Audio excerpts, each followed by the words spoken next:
Date বইটা দেওয়ার পরে ব্যবসা বাণিজ্যর চাপটা আমার উপরে কি করবো, বন্ধু বান্ধবের সময় দিতে পারছি না ব্যবসার জন্য। আচ্ছা আজকে যেহেতু একটু ফিরে হয়েছি, বন্ধু কাছে সময়টা দিতে দিন, একটা ফোন দিয়ে দিত।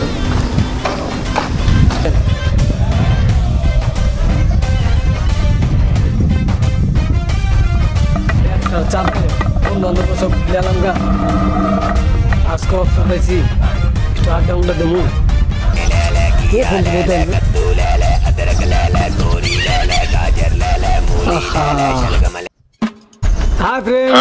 হ্যালো, আসসালামু আলাইকুম বন্ধু। ওই আপনি ও আগের জায়গায়? আচ্ছা আজকে একটু ফিরে হয়েছি, আপনাদেরকে সময় দিব, আসতেছি। ঠিক আছে? আচ্ছা আচ্ছা আসতেছি, তোমরা থাকো। হ্যাঁ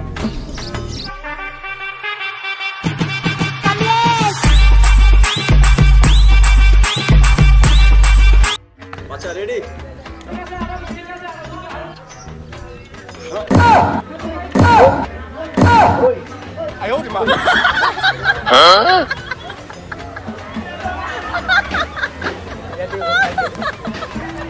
আজকে তোমরা যাও, ঠিক আছে? কালকে আবার সময় মতো আসবে, ঠিক আছে?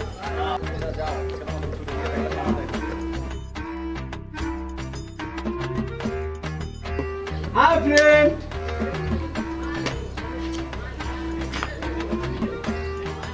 Haru man, fine bro. আমরা যেভাবে কথা বলছি আগে, ঠিক আছে? এখন আমরা সেভাবে কথা বলি, বাংলা কথা, ঠিক আছে? ইংলিশ কথা আমরা বাদ। ওকে বন্ধু, সবকিছু তো ঠিক আছে, কিন্তু সাগরে কো? তাই তো ফোন লাগা কম।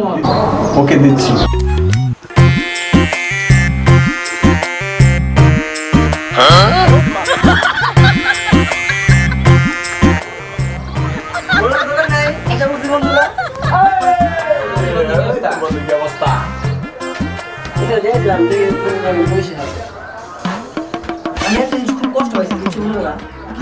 মানে আমি না এখানে তোরা মিটিং শুরু হয়ে গেছে, ফোন নাই আমার, ফোন দিচ্ছিলাম, এর ভিতরে তুমি চলে এসেছো। আমরা তো একটা ট্যুরের আয়োজন করেছি। কিসের ট্যুর? কোথায়? এই যেমন ধরো কক্সবাজার, সেনমাটি, সব জায়গায় আমরা অনেকবার 3-4 অলরেডি আমরা গেছি। তো এখন অন্য জায়গায় যাইতেছে বাইরে, চল সেটাই ভালো।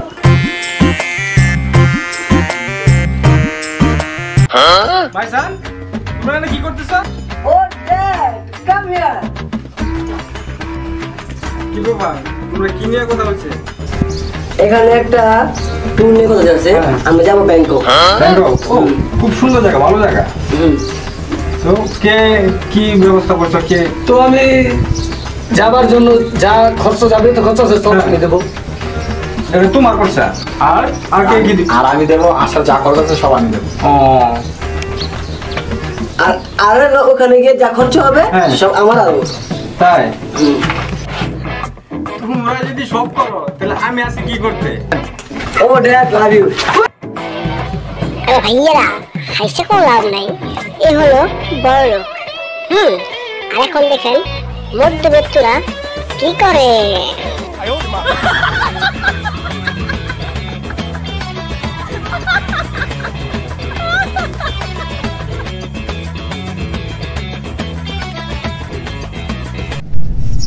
দোস্ত, একটা জিনিস লক্ষ্য করছিলাম না কি?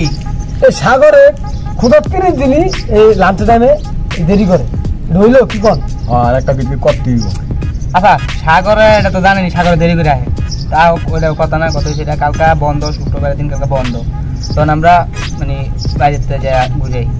দোস্ত ভালো একটা কথা আছে দোস্ত, অনেকদিন ধরে ঘুরি না, শরীরটা ঝাম লাগতেছে, যদি জায়গার মধ্যে একটু ঘুরে দিতে মনটা পুরো ফিনিশ হবে, সাগরে করতে হবে না বন্ধু।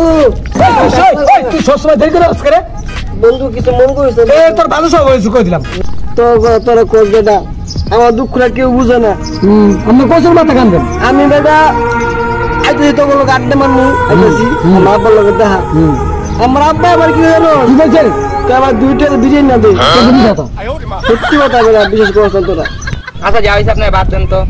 বন্ধু আমি বললাম তোরা কোনদিন যাবি, তো আমার নিয়ে যাই।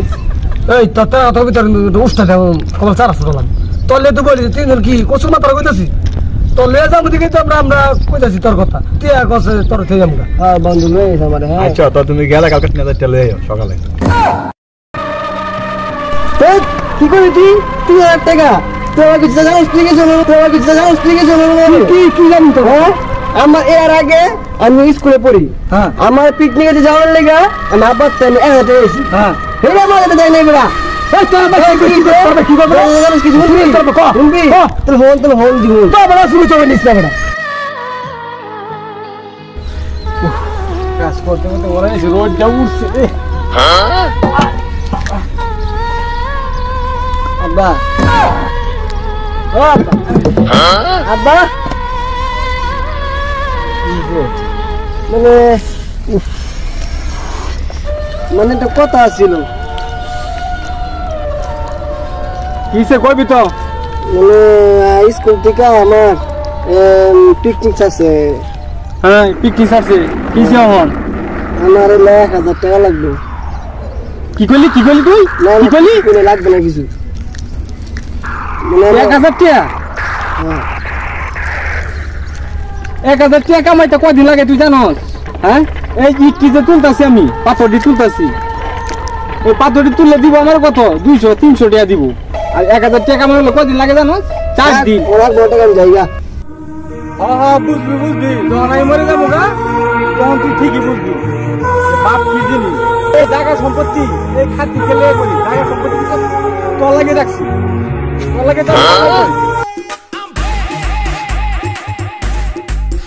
আপনি কি বলেন আপনি হ্যাঁ কি কইছি কি করলেন নাকি আপনি কি কইছি সম্পত্তি মানে এই যে কামাই করতেছি কামাই করে সম্পত্তি তো তোর লাগে রাখতেছি থাকেন তো বাড়া বাসা দুদিন পর বাড়ার লেগে ঘরে মারা তালা তারা মারে সম্পত্তি আবার কি গিয়ে রাখেন তুই যে আপনার খরচ খালি আপনার খরচ এই 1000 টাকা 5 দিন পর 10 দিন পর দেন 10 টাকা 10 টাকা করে দিব না কামাই করে না কাম তো করি আমি আপনিও তো বাবা যদি থাকতো হ্যাঁ। জানতেন এমন হইতেন তাহলে আপনার কবে মুরুজনে লবণ মারতাম আমি লবণ খেয়ে পরে মারতাম আপনার কি করছিস তুই আমার এটা তো কোনো যাই না। তোমার ফুট বেটা কি কম যা হন বেটা তোরা বেটা জন্ম দিয়ে বেটা আমি মানে ভুল করছি বুঝবি যখন আমি থাকি না তখন তুই ঠিকই বুঝবি আমার দুঃখটা বুঝবি না তো এখন এই মধ্যবিত্ত পরিবারের যে কি কষ্ট এটা তুই ঠিকই বুঝবি তুই তো বাপের আজকে এই কথা কস তুই নিজে কামাই করে দেখতি তাহলে তুই ঠিকই বুঝবি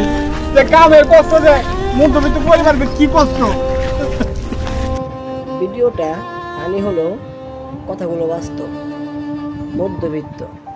মধ্যবিত্তদের কি কষ্ট একমাত্র মধ্যবিত্তরাই বুঝে। আর ভিডিওর বাকি অংশ দেখবেন পার্ট 2 দেখার জন্য অনুরোধ করা হলো। ভিডিওটা ফুল দেখার জন্য ধন্যবাদ। আসসালামু আলাইকুম।